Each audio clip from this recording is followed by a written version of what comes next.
Okay, magandang umaga na naman. Dito na naman tayo mag pasyal-pasyal sa farm, maghanap ng mga hulog na nyug. O may bulaklak na yung kwan. Ngayon lang natin na namumulaklak na yung lansunis.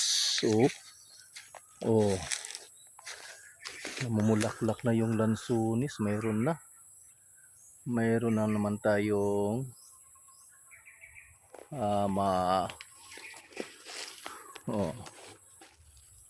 mayroon naman tayong mahintay. Maraming bulaklak yung lansones natin at saka yung mangosteen. Kasi umulan kahapon,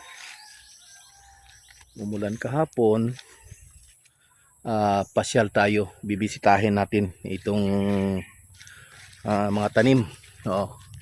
Yung durian, may mga bunga na, maliliit pa. Mayroon na, at least may makuha tayo. May mahihintay tayo. Tingnan natin yung lansones doon, yung lungkong. Ito lungkong. So itong malungkong natin, mangosteen, may bunga na rin, maliliit pa. Ayan, ito lungkong pero hindi masyado, maraming bulaklak. Matataas yung kanya. Marami din pero hindi masyado. Ayun doon, marami din ito. Okay. Ito mangosteen, mayroon na din. Bisitahin natin lahat. Ito medyo wala pa, mayroon na din. Mayroon na din ito, konti pa lang. Ito may mga bulaklak na, namumulaklak na. So punta tayo doon, bisitahin natin ang buong area. Halika, samahan niyo ako at para makita natin yung development. Kita natin yung development ng farm kung sakali. May nahulog na naman na nyug. So pulutin natin. Pira na naman ito, marami. Pira na naman. At least may niyog na sapa. Yung sapa nagkatubig na na drought. At least may tubig na. Ipunin natin ito. Yan. So okay. Yung mangosteen. Yan, mangosteen. Nyug. Yung nyug natin, marami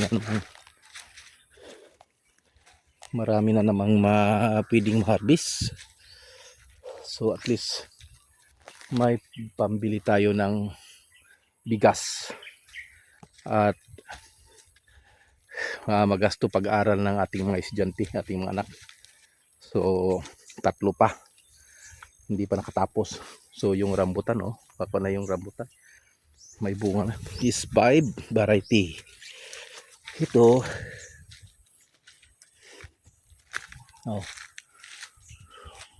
mayroon kaunti, sige lang. At least mayroon tayong mapakain sa ating mga apo pag nag-aamura na ang gasolina, kasi hindi tayo makapunta. So mahirap mo. Diyan nakaantabay palagi yung camera natin. Marami ng damo, malalaki na. So malalaki na yung damo. Okay, against the light. Maraming may bunga din. Ito ang gagawin nating daan. Magkuhan tayo ng, mahirap pa kasi wala pang pira, hindi pa tayo makaipon. Ilalagyan natin ito ng tulay, daanan, para makakuan yung kahit yung single motor lang maghakot ng niyog at saka mga produkto. Yan. So, lagyan natin to ng daanan para diretso, straight yung ko natin. Mga motor, kung sakali magpakuha tayo ng hulnat. Kasi mahirap ang maghakot. Oh, yan. So, doon tayo. Hanggang doon. Kasi medyo marami-rami din.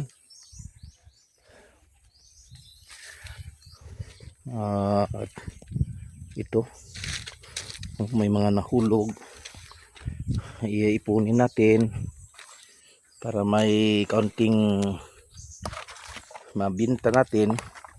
At least mayroon tayong pangbili ng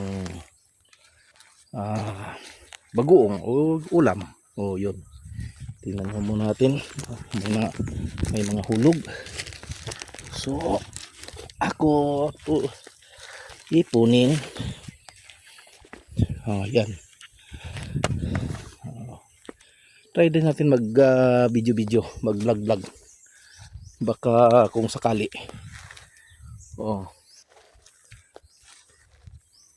Support lang. Kung walang mag-support, wala tayong magagawa. At least ito natin hanggang doon yung mga nyug. Ito wala pa talagang kwan. Yung ulan kahapon na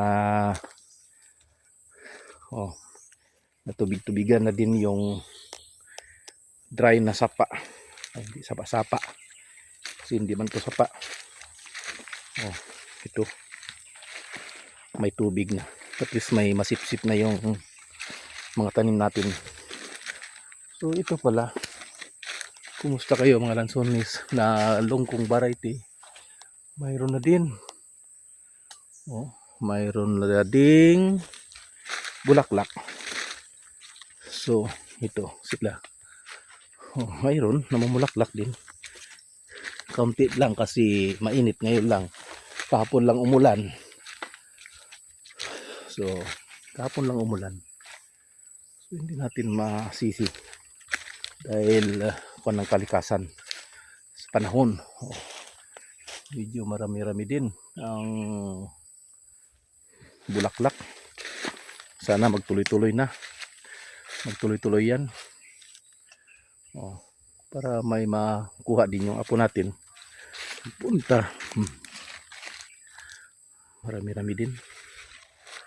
So itong nyog, makailan kong lagyan ng abono.